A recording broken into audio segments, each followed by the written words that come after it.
عمران خان 15 کاله نور هم جیل کې ساتل پکار دي 2029 پورې عمران خان جیل کې ساتل پکار دي دا بیان د مسلم لیگ نون یو اهم رهنما جاری کړی دی چې بیا دا بیان ډاون نیوز والا هم په خپل اخبار کې چلولې دی اوس ولې د 2019 پورې عمران خان جیل کې ساتل غواړي چې وجه تاسو اورئ یقینا حیران به هم شئ چې د عمران خان خبره چې یو خو دا عقل دا خلک چې کوم دي دا پړه لیکه نه دي او بل د خپل عقل استعمالوي نه دي ځکه د عمران خان خبره حقیقت ثابت شوې ده راځئ په دې باندې تفصیلا خبره کو چې کم سړی داسې ویلي دي چې عمران خان 2029 پورې یعنی 15 کاله نور هم جیل کې ساتل پکار دي احسن اقبال چې کوم دی مسلم لیگ نون سره تعلق لرونکي هغه ویلي دي چې د اکنامک سټیبلیټي دپاره عمران خان 2029 پورې جیل کې ساتل پکار دي دا خبر ډاون نیوز والا هم په خپل اخبار کې جاری کړی دی یعنی 15 کاله نور هم په خپل عمران خان په جیل کې ساتل پکار دي ځکه کله چې عمران خان جیل نه بهر راشي نو هغه به ملک کې احتجاجونه کوي سیاسي احتجاجات هغه بیا خپل سکم دغه سیاست ته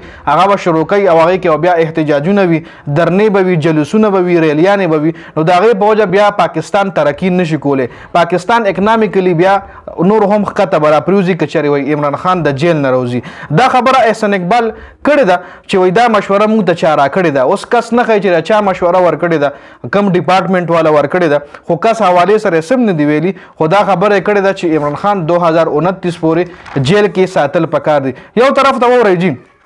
یو طرف ته خیر ده که عمران خان بې ګناه وي بې قصوره وي خو چې 15 کاله دی په جیل کې وساتي ځکه د مسلم لیگ نون حکومت که تاسو وګورئ 2022 نه د مسلم لیگ نون حکومت دی دا 2024 شروع دی جی 2024 هم تقریبا نیم کال دغه دی ووتو خو بیا هم په ملک کې د اکنامک سټیبلیټي را نه وسته ملک ترقي ونه کړه جی یو طرف ته که تاسو له یاد شي د عمران خان په حکومت کې د پی ټی آی په حکومت کې د ملک ګروث چې کوم هغه 6% او د په حکومت کې 2022 نه والے 2024 پورې د ملک چې کم گروث ته کم ریشو ده هغه ماینس کې را روانه ده مطلب ملک اړو ترقي کوي نه دی په دور حکومت کې 2022 نه چې کله د پی ډی ایم حکومت راغوجي هغه نه پس مطلب دی په دور حکومت کې ملک اړو ترقي پازیټیو طرف ته راغلی نه راسه نور هم ښکته روان دی اصل کې دی سره غم دار کنه دا خبره نجم سیټي هم جاری کړی ده دی خلکو سره غم دار کچري وای نجم سیټي خپل دا بیان جاری کړو وای کچري عمران خان د جیل نه راوته نو بیا د خلکو خیر نشته بیا به دا خلک جیل ته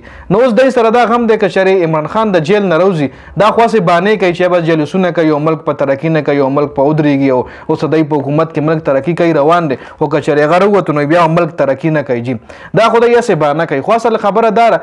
دا ګوره نجم سیټي بیان جاری کړو که چېرې وایي خان صاحب بهر راغو نو دا ټول به په جیل کې وي او یا به دی د ملک نه بهر تښتي که خان صاحب بهر راووتو نو په ملک کې به یو زلزله راځي جي دا خبر چې کوم دی نجم سیټي دا بیان جاری کړو اوس دی له خپله د خپل هر څه پته را که چېرې راوځي موږ به ګیرېږو خامخا ځکه دی چې کم کرپشن یې کړي کم نیب قوانین جوړ کړي دي په هغې باندې الریډي د عمران خان کیس روان دی جي نو دا څه اهم خبرې وې دې حوالې سره تاسو څه رایې د رایې په کمنټ کې ضرور شریکه کړئ د ویډیو کتلو زیاته مننه جي والسلام